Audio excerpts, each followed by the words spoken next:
Жаңаөзен. Мұнайлы мекеннің мұңы көп.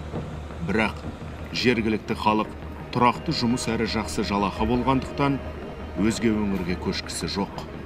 Қайта сырттан ағылған қандастардың саны өсуде.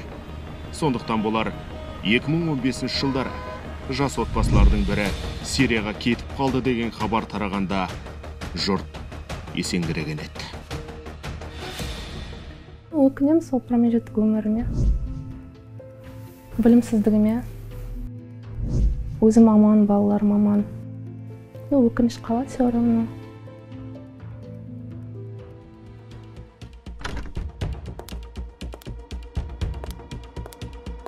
Халықаралық қатынастар факультетінің түлегі Әйгерім Сирия синдромын зерттеуді жоспарламады. Сөйте тұра, таяу шығыстағы қан төгіс аймағына айналған оттың ортасынан бір-ақ шықты. Тұрақтылықты орнатуға күш салмады. Керісінше, жаһандық тұрақтылыққа қауіп төндіргендердің идеологиясын құптаған жолдасымен бірге содырларға барып қосылды. Бұлардың қате түсінігі осы елді күпірге шығарып, осы елде қалып кетсе, әйелі мен бала-шағаң кәпірлердің арасында қалды. Біз сондықтан алып кетеміз дейді. Бірінші не қылады? Тарихқа тиіседі.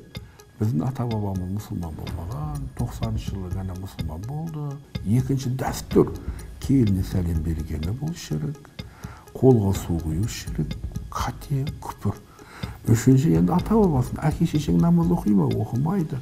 Мемлекетке тиіседі.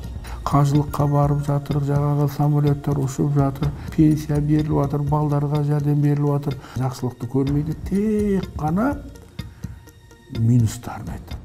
Бірінші күннен бастап халифат болмады ол жерде. Просто бірінші күннен бастап уже заңсыз заттар келіп бастады, несправедливость болып бастады. Халифат болмады. Вазирстанда да, сонеде де, Сирияда да.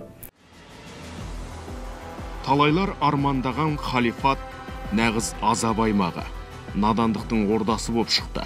Шекарадан өтіп, жатаққа жеткенше жерлестеріміз түрлі шатақтың куәсі болған. Бірақ адасқандарын тым кеш түсінді. Лаңкестердің талабына көнгендер қару асынып қолын қанға малды. Ал көнбей, бас көтергендері қатаң жазаланған. Әйгерімде мерт болған жолдасын үнсіз жоқтап, шындығын айта алмай тұншық тұрды. Жолдасы кәдімгідей осы Жаңаөзен қаласы тұрғыны болып, деструктивті діни ағымның соңынан еріп кеткен азаматтардың бірі болды. Мешіттегі басқалар ескертіп жасаған, түсіндіруге барынша тырысып. Бірақ ол әрине өзінің сенімінде қалып, өкінішке орай кетіп қалды. Әйел адамдар күйеулеріне еріп кетті. Әрине осы келін болу, сәлем салу, басқа нәрселер, проблемалар көп болған. Содан да бір жағынан бір құтылу бір себебі де болған шығар. 30 жастағы келіншек қазір Маңғыстау облыстық дін істер басқармасына қарасты ақпараттық талдау орталығында жұмыс істейді. Кез келген сұрақтың жауабын мүфтияттан сұрап біледі. Шетелдік уағызшылардан жиреніп, асыл діннің құндылығын имамдардан үйренуде.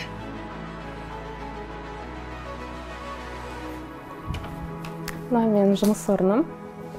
Мұнда отырамын. Күніне осы мүфтият, азан кезі, Тау-Ньюстардан материал тарқатамыз бұнда. Күніне бір 10 шақты материал кетіп тұрады. Тексерілген, анықталған материалдар. Дәстүр туралы да салып тұрамыз. Осы деструктивті діни ағым өкілдері туралы да. Әріптестері Әйгерімді қолдап қатарларынан қалдырмайды. Түрлі шараларды да жұмылып бірге атқарады. Қызметкер ретінде өте тәртіпті. Уақытында келеді, уақытында берілген тапсырмаларды орындайды. Артық қылығы, жаңағыдай артық әңгімесі жоқ. Ұжымнан қалмайды, ұжымға әрдайым қосылып отырады, қарсылық білдірмейді. Мемлекеттік шараларға, жаңағыдай мерекелерге шаралар ұйымдастырсақ, осыдан бізде жастар болғасын орта білім беру, ол мекемелерге қатыстырамыз. Үкіметтен жұмысқа орналастырып жатыр, еліме қайтарып жатыр, сол үлкен көмек деп есептеймін. Одан артық көмек керек емес деп есептеймін. Рахмет еліме, үкіметке өстіп қолдау жасап жатқандарына.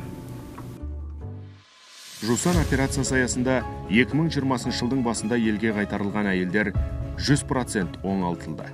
Дін істері комитеті елде тұрақты діни ахуал қалыптасты деп есеп берді. Әлеуметтік зерттеулердің нәтижесіне сүйенсек, халық арасында зайырлық қағидаттарын қолдаудың деңгейі жоғары.